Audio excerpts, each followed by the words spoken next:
To quote Richard Dawkins from his book, The God Delusion, he says, "The God of the Old Testament is arguably the most unpleasant character in all fiction. Jealous and proud of it, a petty, unjust, unforgiving control freak."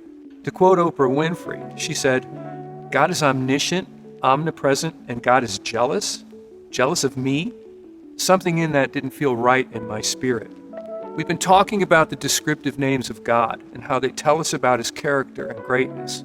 This particular name is probably the most misunderstood and the most contentious. This name is Qanna, which means jealous God. In fairness, associating God with jealousy, at least as it's commonly understood, creates a big problem for a lot of people. Reconciling a perfect God to the idea of jealousy seems to make no sense. Yet there it is in the Bible, Qanna.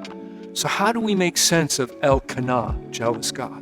There are three lenses we can look through regarding Qanna which could help. The first lens is relationship. This jealousy applies specifically only where a relationship exists between God and his people. God declares himself Qanna only in the context of exhorting his people not to break relationship with him to follow other gods. The next lens is faithfulness.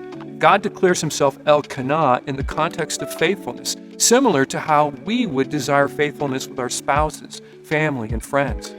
This is where it's critical to note the kind of jealous God is for you, not of you.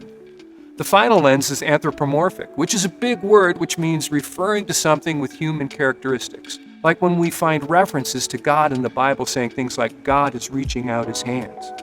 In this case, God's love is greater than our understanding. So jealous puts it in a framework we could possibly understand. So when you consider the names of God, know that the God who desires relationship with you, desires your very heart itself, loves you, and guards you jealously. His name is Qanna.